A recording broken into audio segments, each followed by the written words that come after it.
Hello Pisces, Sun, Moon Rising, and Venus Signs. Kamusta kayo? Sana po ay nasa mabuti kayong kalagayan. Welcome back po sa Star Tarot. Kung bago kayo rito, welcome din kayo. Thank you for your support. I truly appreciate it. God bless you all. Pisces. Pauna mensahe po ninyo, Camel. Ayan. Trust that you have the resources to get through the challenges before you. Okay? Magtiwala kayo. Kailangan talaga lagi lang tayo nagtitiwala. Hindi lang, no? Hindi lang sa sarili natin, but also dapat nagtitiwala tayo sa resources, sa kung ano ang meron dyan, ano, para makasuporta sa atin, ano, na malagpasan natin or makatulong sa atin para malagpasan natin yung mga difficulties, no, na nararanasan natin or pwedeng maranasan natin. Whistles, be silent, pay attention, and simply observe with your eyes, ears, and physical feelings what is happening inside all around you. Okay? Parang nasa observation stage lang tayo ngayon, Pisces. Okay? Dapat nandito lang kayo sa tahimik, nag-observe lang, nakatingin lang, 'di ba? You're just paying attention at nakikinig lang, 'di ba? Pinapakaramdaman ang sitwasyon. So, hindi tayo ngayon yung busy, no, na mag-carry out ng kung ano-ano mga bagay. But nandito tayo ngayon sa puntong stay put ka lang, nag-o-observe ka lang, nakikinig ka lang, nakikiramdam ka lang. Okay? So, what else? We have Seagull. Now is the time for deep emotional healing. Ayan, so this is an invitation para sa'yo. It's about time na, panahon na, para sa deep emotional healing. Okay? Maybe matagal na kayong nasaktan, matagal na kayong nagtitiis, ano?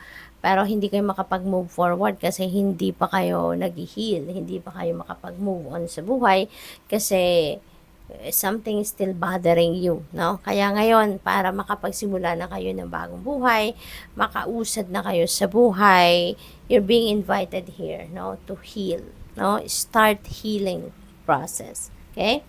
What else? We have honeybee. Let compassion and forgiveness be your top priority in this situation. Okay? So, kailangan paandarin mo ngayon yung pagiging compassionate ninyo, yung mapagpatawad. Siguro, kaya hindi pa rin kayo nag-heal in the past, no? Dahil wala pa kayo doon sa puntong makakapagpatawad na kayo. Wala pa kayo doon sa puntong handa na kayong magpatawad, no? Kaya ito, iniimbitahan kayo rito, no, na let compassion and forgiveness be your top priority sa sitwasyon ninyo sa ngayon. Kasi maaaring yan ang makatulong sa inyo para makapag-heal na kayo. Yan ang makakatulong sa iyo para makapag-move forward na kayo sa buhay. Okay? So, paanda rin ninyo ngayon ang pagiging understanding, pagiging accepting, forgiving, yung mga ganon. Kasi maaaring yon ang kinihingi ng inyong sitwasyon sa ngayon. When making big decisions, do your best to take your emotions out of the equation. Your mind will serve you better. Okay? So, sa ngayon, kailangan ninyo ngayon yung logical mind ninyo when making big decisions. Okay? So, siguro kailangan ninyo pag-isipan mabuti sa ngayon kung ano yung gagawin ninyo. No? Pag-isipan ninyong mabuti. Weigh things out. No? Tignan ninyo yung mga pros and cons ng inyong desisyon. Practice leads to mastery. Mastery brings you closer to the divine. Okay, so maybe kailangan ninyo ngayon na hindi lang kayo yung hindi yung basta-basta kayong tatalon, ano, sa isang sitwasyon. But you need to practice. You need to spend time to practice. 'Di ba? Para, 'di ba, may kasabihan din talaga na practice makes you perfect, 'di ba? Kaya ito, practice leads to mastery. So, hindi tayo pwedeng naisip natin, gusto ko 'to. Tatalon agad tayo. Hindi pwede, 'di ba? Kailangan natin nagalingan muna natin, paghandaan natin para hindi sayang yung oras, hindi sayang yung pera, hindi sayang yung effort niyo, 'di ba? You are ready kapag talagang haharap tayo or sasabak tayo sa isang laban, 'di ba? Dapat equip tayo, dapat handa tayo.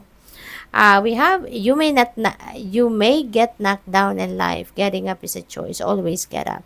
Napakagandang reminder ito para sa iyo. Pero this is very Pinoy, 'di ba? Kasi Ang Pinoy gano'n, resilient, 'no? Kahit ilang beses tayong madapa sa buhay, kahit ilang beses tayong, malugmok, 'no, sa buhay, yung ginagawa natin is tatayo tayo at lalaban, 'di ba?